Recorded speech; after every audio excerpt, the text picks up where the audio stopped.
EJ, rapid fire. Will Max still be at Red Bull? Yes, for 25. Who will be his teammate? Liam Lawson. Did a great job at Toro Rosso. Liam Lawson, remember those words, guys. Will we have a new world champion in 25 or 26 and someone that hasn't previously won the world championship? It's far too early for my balls to be looked into as to where they might be going. But I dare say... It's meant to be rapid fire. Rapid fire. I've got to say, okay, this is not rapid fire. Hello and welcome to Formula for Success. I'm David Colford, and with me forever and always is the one and only Eddie Jordan. I can't say that without laughing. Oh no, you're making me laugh. But David, you've got to show some signs of sincerity. I mean, come on, find something in that soul of yours that sort of makes you want us to believe what you've just said. You are the definition of love and hate. I love you and I hate you, but not at the same time. In what quantities? Well, more love, of course. Otherwise, I wouldn't be here. But no, look, you're an enigma. You're one of these guys that when they use the expression, they broke the mold when they made him. It's like not one person would go, no, he was just another regular guy. You're a Fruit Loop. You're an entrepreneurial tiger. That's where you get the roar from. I'm surprised you didn't go every time you did a deal. I probably did to myself. But anyway, are we doing this show or are we talking about each other? We are. Right. EJ, you are well known for your prognostication. Who wrote that for you? Not me. I had to Google it. Your ability to predict future events. So our live show in Monaco, you correctly predicted... For some reason, that was difficult. Too many R's there. So our live show in Monaco, you correctly predicted a win for Charles Leclerc. At our show at Silverstone, you predicted Lewis Hamilton would win, and not many people backed you on that one. And after that race, you were bigging up Oscar Piastri, who won the next race in Hungary. So, look, you've clearly got a bit of a vision for the future. David, I don't know what that is, but I do, truthfully, I'm trying to be 1,000% honest here. I have the ability of being able to see things or before they happen. I mean, isn't that a bit crazy to say?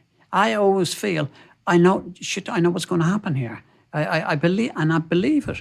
And so I have a sixth sense. That's the way I was brought up, I suppose, or the way I was born. And I have a belief that I can see things being played out before they are played out. Call that a freaky, I don't know, or insane or whatever, but that's the way I am. Okay, well, you're obviously a very modest man as well with that. So with that great vision for what's about to happen in the future, is this the show where you're going to tell us where your client, Adrian Newey, is going to be picking up his pencil and designing another Formula 1 car in the future? So are you making that announcement? Have you seen that future? In that future is, to my knowledge, and Adrian is having the time and the summer of his life. He's still working with Red Bull in terms of the RB17. Which is the hypercar. And he is absolutely overjoyed with that. He thinks it's great, as indeed he has built other cars before. And I dare say that is something that will be on his mind to see. And at the moment, he just wants to enjoy summer like what he has seen when he was a student or a university student and stuff like that, and feel free. And himself and Amanda keep posting us messages about away with the dogs and stuff like that, and with the open top cars and the south coast of the UK when the weather is not hailstones and brimstones. So the reality is that he will be given the time to make his decision. And when there's something to say, he will say it. And if he doesn't say it, I'll say it. But I think it will be him. It's always going to be his decision, and you know that. And he's been a great friend of yours, and you know that even if I did know, I certainly wouldn't be telling you, and I certainly wouldn't be telling anybody, because there are agreements, and agreements are made to be put in place to be honoured. And that is, it was an agreement with Red Bull that we have with Red Bull as regards releasing of any future ideas that we may be doing. So that will be adhered to, and it will be respected 100%. Okay, well, I'll stop pushing you to give us a wee tickle of where he may be going. What I would continue to say is, I would, on his new sailing yacht, have a gimbaled office, and I would find a way that he can unleash his design talents from the Caribbean, from the Maldivian Islands, from... I'll have to recommend this is good, and then I should be with him. I think you need to tell the public what a gimbal is. A gimbal, well, in my mind's eye, it's something that hangs below a center point, which enables it to maintain level. So there was a boat that we went on in the Monte Carlo Grand Prix, which was called the Grand Bleu, and it was huge, the Big Blue, and it had a gimbaled area in the middle of the boat where they could play snooker, they could, do all the things that you would never imagine that you could do in a boat. I suspect it didn't work in the high seas, but I'm not sure many things would work in the high seas. Right, we're going to put your visionary talents to good use a bit later when we talk about the new regulations for 26. But first, we have a couple of questions from our anchors. This one is from Isaac, and he says, greetings from Cape Town, a place where, EJ, you spend a lot of time. I attended my first race at Silverstone this year and was hugely impressed by the whole experience. One of the highlights was, of course, discovering the podcast during the event. This question's for me. Does the Dakar Rally appeal to you, and have you ever considered competing in it? Well, I did actually go to Dakar when Carlos Sainz, so that would have been maybe 3 years ago, when Carlos Sainz Sr. won for the first time in several years. And it's an incredible event. There's no question. And actually, Saudi is the right place and the right landscape and the right challenge to host this event. I think the original Paris-Dakar, they must, it must be a bit like the Mille Miglia when they were driving, Stirling Moss in 10 hours and 20 odd minutes, averaging well over 100 miles an hour. On open roads across Italy. It must have been madness. The original Paris-Dakar must have been madness to go from Paris to Dakar. So I think it's found its space.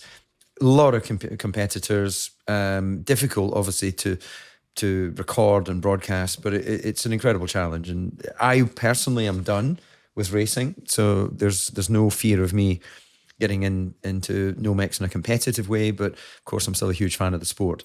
This next question is from Sinead, and she said, good morning, afternoon, and good evening from the Marble City. No idea where the Marble City is. Is that like Manchester Rooney? Be careful here, because those T-shirts are selling very well with Manchester Rooney, I see. Yeah. I know, your face is on the back of it. It's but I'm not. You're getting the money. I'm not getting. I'm not. I don't take any money from this. So, Sinead said, being a subscriber to the podcast and proud anchor, I have to say that my Thursday morning driving to work is the highlight of the week.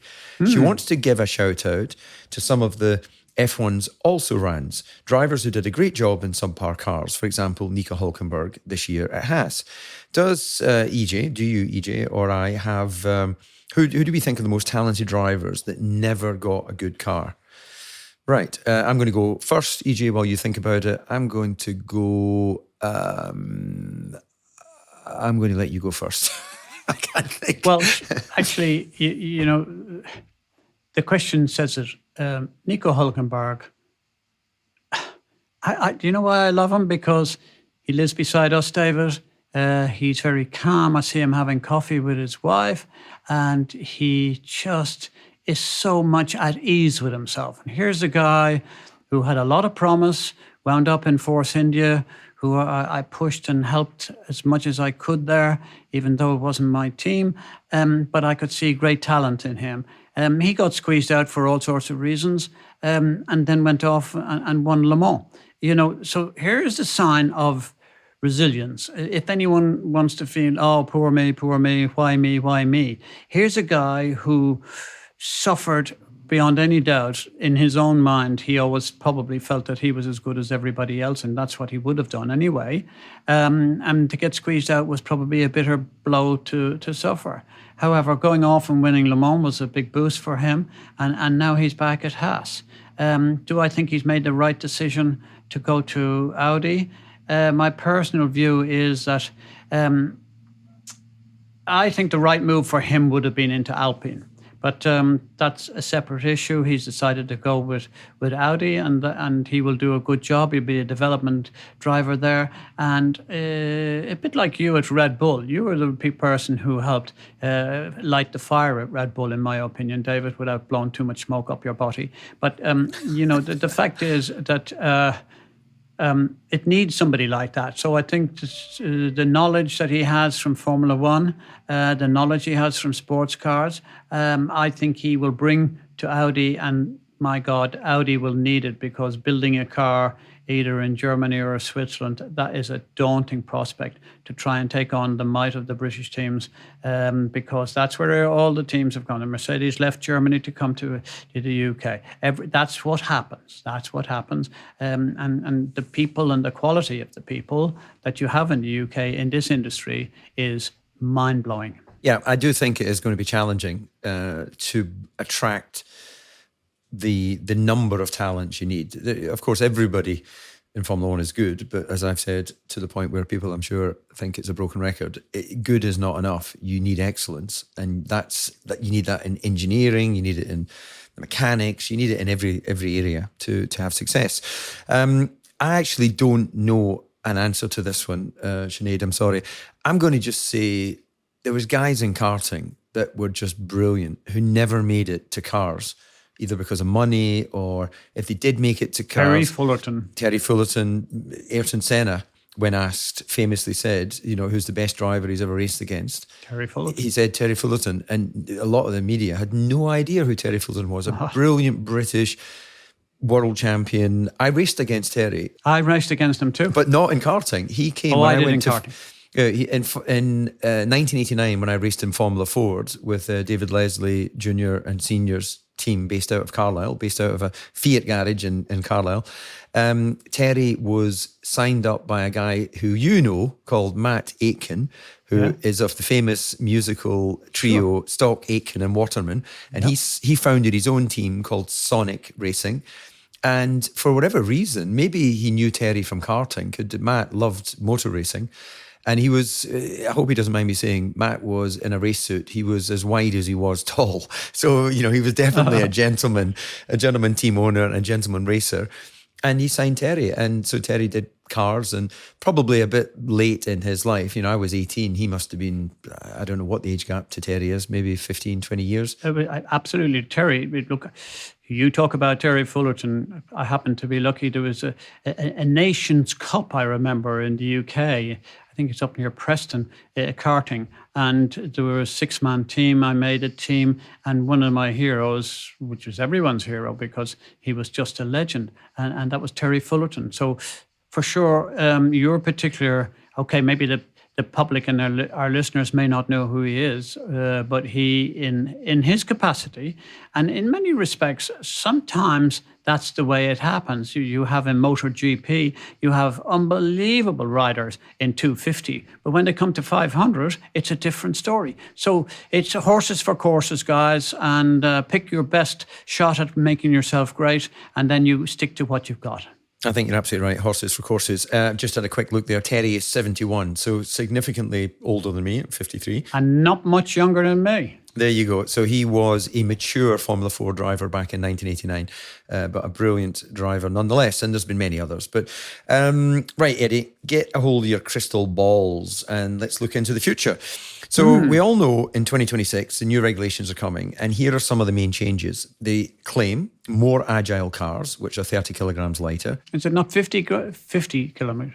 No, is it 30? 30, yeah. They're only a wee bit lighter.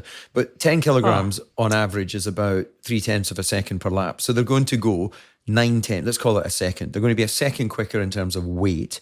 A redesigned power unit featuring increased battery power and an even split between internal combustion engine and electric power, plus the use of 100% sustainable fuels. We're already using, I think, about 50% sustainable fuels. So sustainable fuels are being developed in Formula One. They're absolutely going to be here for 26, and that's a great thing.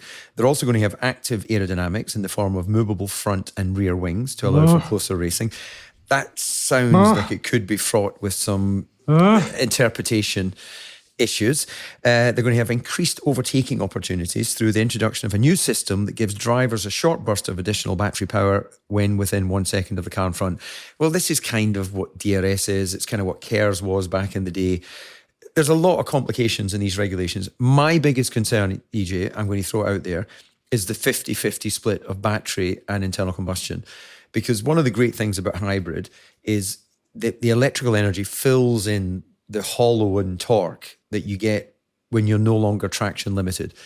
You cannot just put 100% power through the rear axle at 50 kilometers an hour because you've got no downforce, you don't have the grip. So inevitably the drivers still have to feed the power in.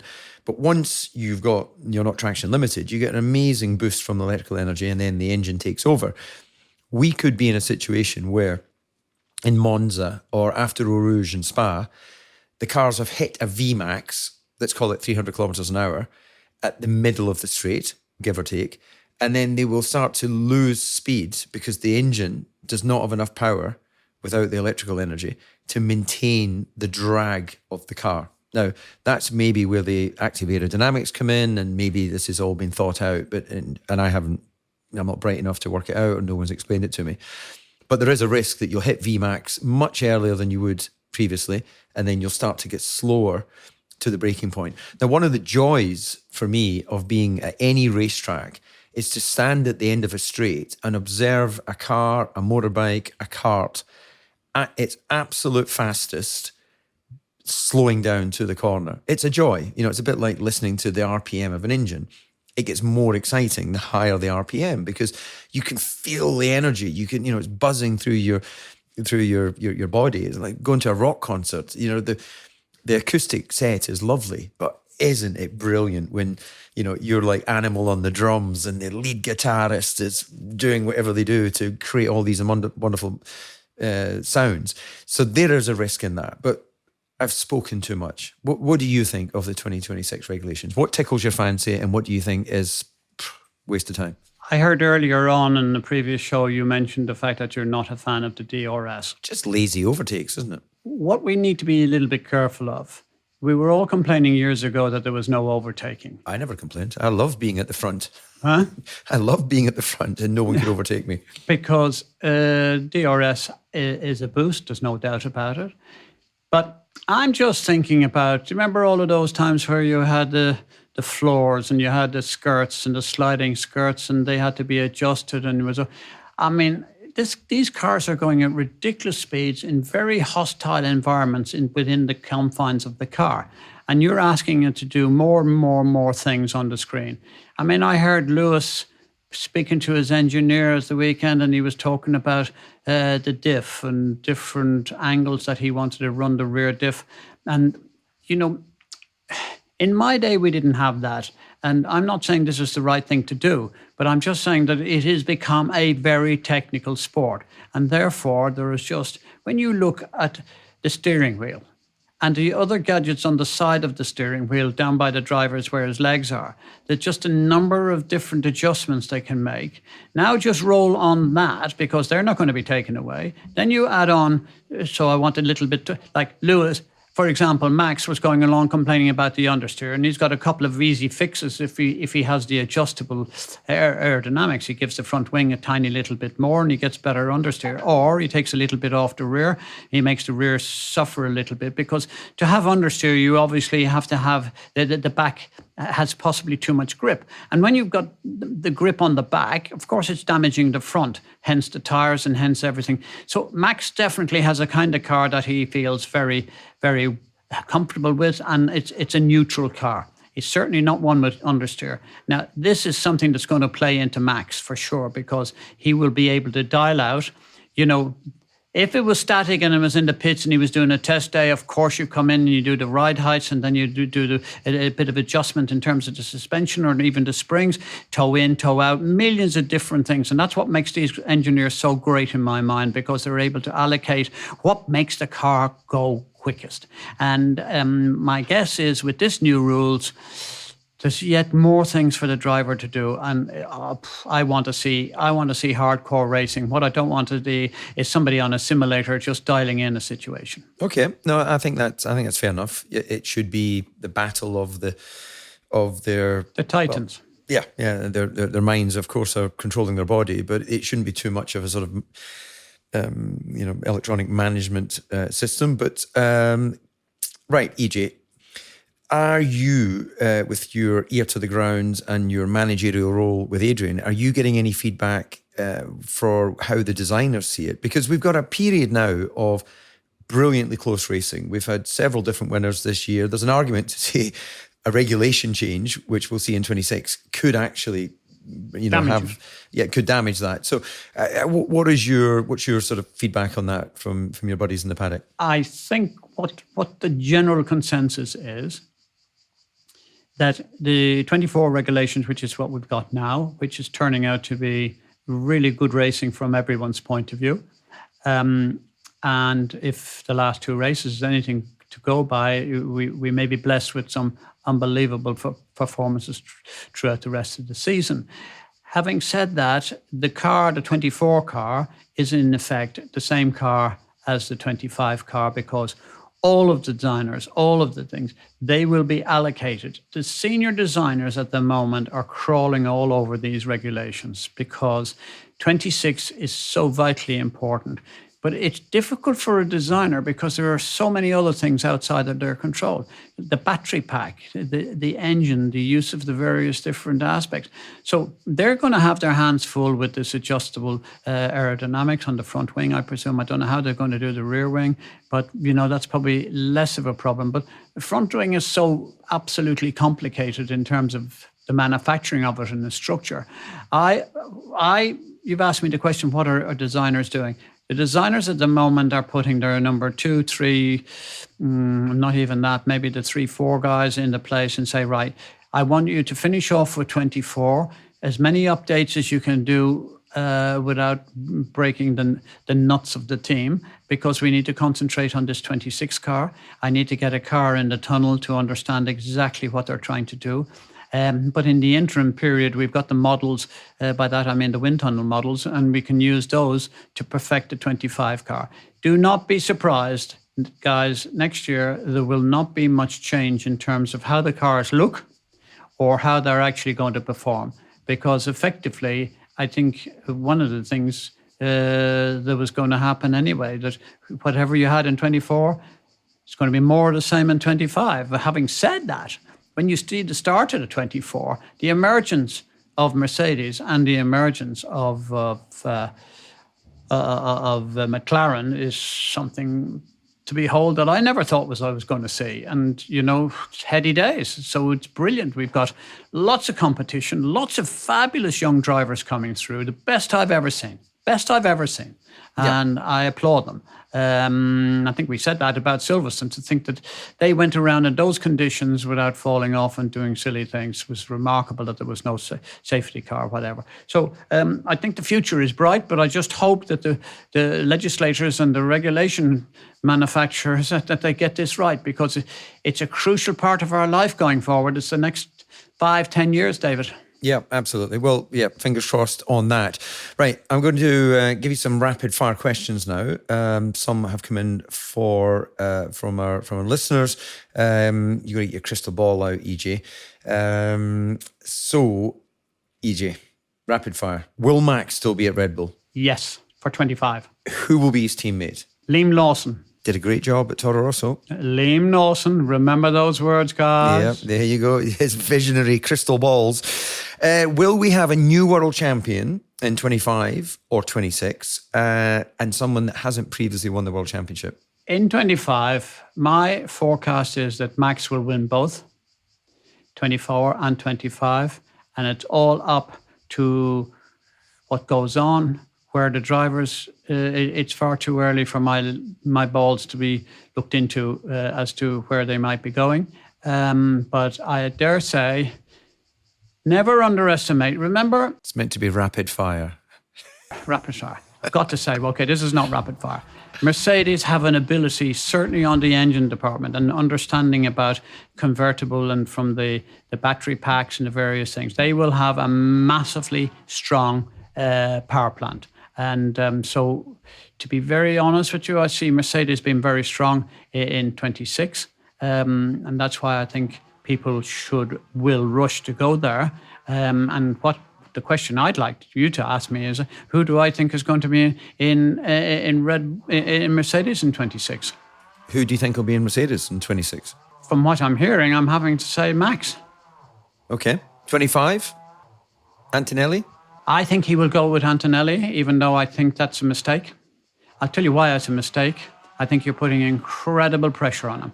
Mercedes should be fighting for a Constructors' Championship, whilst they still look after Antonelli, which is what Toto wants to do, but doesn't put him in the limelight and doesn't, the rabbit in the headlights. You just don't want that. It's not fair. So give the guy, he's not doing enough in Formula 2 at the moment to give me the inspiration that I feel he's ready to start winning Grand Prix or to take on that pressure at Mercedes. It's an interesting one. I do think that there is the risk that it's not about whether he's got the driving capability, which clearly he's very talented, but it's about the mental maturity, which even Max at 26, with all these years in Formula 1, will continue to mature. I think the sort of 30s is the peak time for Formula 1 drivers in that respect. And in your case, it's the 60s. Yeah, I'm looking forward to that point. I'm not even going to predict an age for you to be mature. But we've got Ollie Behrman as well, who at Haas, and he's having a Formula 2 season. It's a tricky one. If F2 was the pure example of who should be delivering in Formula 1, then Felipe Drukovic, who's the reserve driver at Aston Martin, should be in a drive. He won the F2 championship with more, by a bigger margin than anyone else. And then someone will go, yeah, but it's his second year. Well, it's Lewis's 18th or 19th year in Formula 1. It doesn't matter what year it is. It's a question of, do you win or not? So anyway, too many good drivers, not enough seats. I'm not going to ask you where Adrian's going to be in 26 because you're not going to tell me. Where do you think you and I will be in 26? Above ground, hopefully. That's the most important. I'm loving life, and I want to be above ground. I still want to play a bit of music. I still want to confront you and get you off that perch from time to time. And let's hope. My wish is that the podcast can continue, because it's not easy for podcast people out there. I must tell you, because no one wants to pay for it, and it's simple as that.